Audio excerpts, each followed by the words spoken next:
présence. Alors, le micro est un petit peu haut pour moi, on a fait les réglages sur Abdoulaye. Donc voici, donc aujourd'hui c'est la première conférence du deuxième cycle de conférences étudiantes organisées ici au CRFM.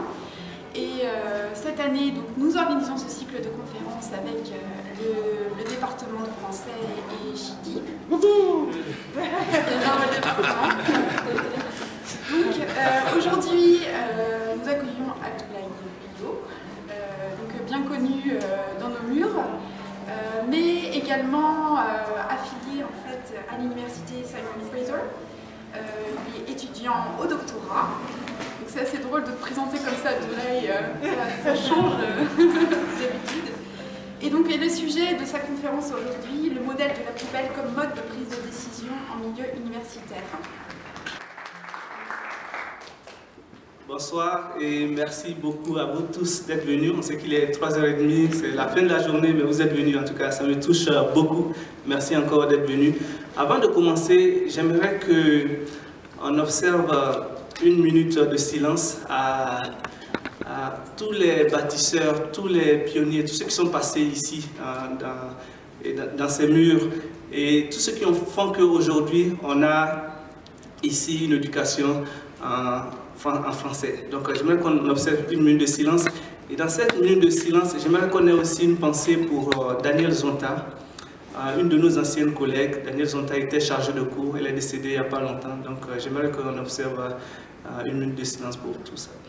Merci. Merci. J'aimerais remercier Angeline, ma collègue, également Chidi, d'avoir organisé cette conférence. Merci à vous. Je trouve que c'est une très belle initiative. Ça nous donne, nous, étudiants, l'occasion de pouvoir présenter nos travaux, notre recherche. Donc merci à vous. J'aimerais remercier, j'ai beaucoup d'amis ici, mais récemment j'ai eu des discussions avec Dominique au fond de la salle.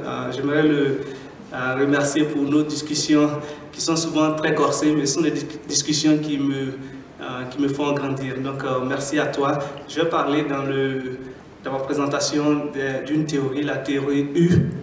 C'est pendant ces discussions que Dominique m'a parlé de cette théorie. En fait, le travail que je vais vous présenter, ce n'est pas des résultats de recherche.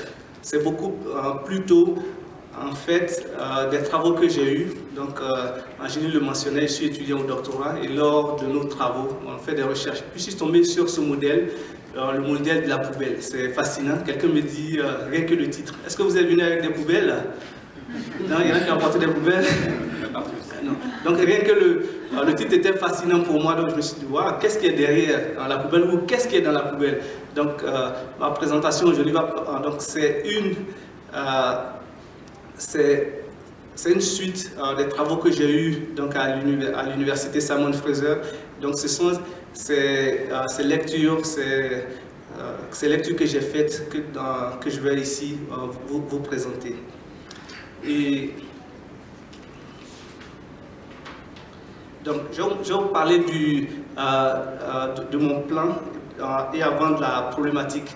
Nous, ici, nous sommes dans une institution universitaire. Donc, les institutions universitaires sont connues comme des organisations qui sont atypiques. Ce sont des organisations qui ne sont pas traditionnelles, ce sont des organisations qui sont complexes. Et dans ces organisations, on les appelle aussi des anarchies organisées. C'est organisé, il y a des règles, mais c'est en même temps anarchique. Donc, dans ce type de modèle d'anarchie organisée, je vous dis ce que c'est. Et on a tendance à penser que dans ce type de modèle, il y a un style de décision qui est prédominant. Donc, le modèle de la poubelle se trouve dans une anarchie organisée. Et je vais me poser la question, est-ce que ce modèle, est-ce que c'est pertinent pour des institutions universitaire en milieu minoritaire. Donc c'est ce que je vais faire. Quand on va prendre une décision, il faut qu'on ait ce qu'on appelle une intention commune. On soit tous ceux qui sont dans la pièce aujourd'hui, on a une intention commune, on va vers quelque chose. Ça ne veut pas dire qu'il n'y a pas de divergence, mais l'intention est là commune. Puis il y a cette ouverture du cœur. Dans ma conclusion, ce que je dirais, donc je l'ai dit, j'ai cette photo, ça entre d'un côté cette rationalité qui sait tout, qui est omniscient, et ce flou qui est anarchique, il y a quelque part, il faut aller dans ce qu'on appelle le clair-obscur et l'ambiguïté. C'est beaucoup plus complexe. Il faut être dans cet état d'esprit, cette ouverture du cœur qui est importante. Donc, je terminerai sur ça et moi je vous remercie de tout cœur et je vous ai mis quelques proverbes ou citations qui cient bien ça, justement avec cette théorie U. Le Togo, toi, Libye, tu étais au Togo? Oui. C'est là où tu as fait le Togo. Oui, au Togo, on dit là où le cœur est, les pieds n'hésitent pas à y aller. Proverbe du Togo. Pascal, que vous connaissez, qui dit que le cœur a ses raisons que la raison ne connaît pas. Ou l'esprit est comme un parachute, il ne marche que s'il est ouvert. Donc il faut ouvrir et puis l'intelligence du cœur.